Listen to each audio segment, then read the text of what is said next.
He's experienced the government regulations firsthand. Peter Schiff runs a brokerage firm. He has 150 employees. What happened to you that you were complaining to Congress about? Regulations are running up the cost of doing business all over the country. I mean, there are a lot of companies that never even get started because they can't overcome that regulatory hurdle. Many that do get started end up going bankrupt because they can't afford the cost. Right, and even those that do. You got started. You claim you would have hired 1,000 more people, but for the regulations. I had a huge plan to expand back then. I wanted to open up a lot of offices. I had some capital to do it. I had investors lined up. My business was doing really well. But unfortunately, because of the regulations in the security industry, I was not able to hire the people at the time that I wanted to hire. In fact, you can't just hire when you want to hire? Well, no, you could. Well, the regulators basically decide how many people you can hire and when you can hire them. I mean, there are a lot of regulations in the security industry. They cost me a fortune to comply with. I have an entire you want to hire an department. analyst. You can't just hire him. You have to ask permission to hire the analyst? Well, the analysts I could hire, but I had to get permission to publish their research, which I didn't get for years, and so I can't pay analysts if I can't sell their research. So the regulators kind of micromanage the industry, but I think they really do it for the benefit of these large firms because it really puts the brakes on the smaller firms who are trying to grow. You know, regulation is my single biggest fixed cost.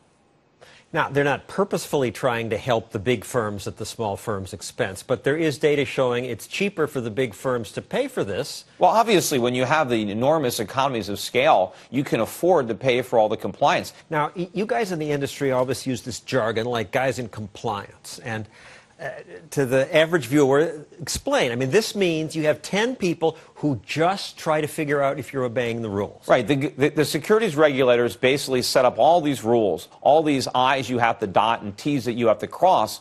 Otherwise, they'll shut you down if you don't do it. And so you have to spend all the money and all the time to comply with all these rules and regulations. So 10 people are just nerdily doing their tiny...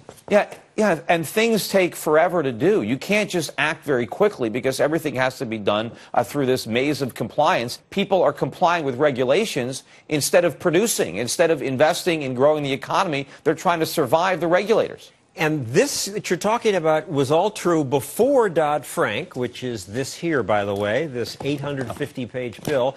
And this is just the bill. The real regulations are still being written. Oh, yeah, the regulations have been piled on year after year. You know, they never repeal the old regulations. They just add new ones. I mean, a lot of the stuff that cost me the most had to do with the anti-money laundering stuff that came out of the Patriot Act. But, you know, I've been struggling with regulations. You moved some jobs offshore because of the... I am. I started a whole brokerage firm and bank in the Caribbean so that I can service my international clients because it's too expensive to do it here. But these regulations are passed for a reason. And the president said about Dodd-Frank, this reform will put a stop to the bad loans that fueled the debt-based bubble. Not at all. In fact, the bad loans were fueled by the Federal Reserve. They were fueled by Freddie and Fannie, by government-guaranteed bank accounts. Well, this will stop it. It's not going to stop it at all. It's going to make it worse. And, you know, the worst regulations, I think, that Congress writes are the ones that specifically punish you for hiring people. Because in America today, the minute you hire somebody, the minute you become an employer, you basically lose all your rights. And so the government has made it very dangerous in America to hire somebody. So most small business owners go out of their way to avoid hiring people because they don't want the legal liability.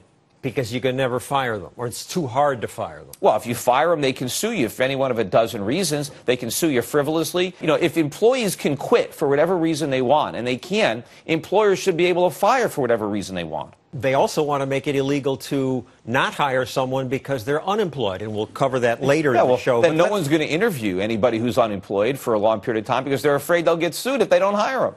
Let's go to the new Obama jobs plan. Stimulus must do some good. No, it's not going to stimulate the economy. It's going to stimulate government. It's going to stimulate more debt and more consumption. The only thing that's really going to stimulate the economy is to shrink the burden that government places on it. What we need is to produce our way out of this gigantic hole that bad monetary and fiscal policy have left us in. But simply borrowing more money and spending it is not the solution. That's part of the problem. Most Americans think it is. A higher percentage of people think the jobs plan is a good plan than not. Well, because they don't understand economics. If somebody took the time to explain it to them, they would understand.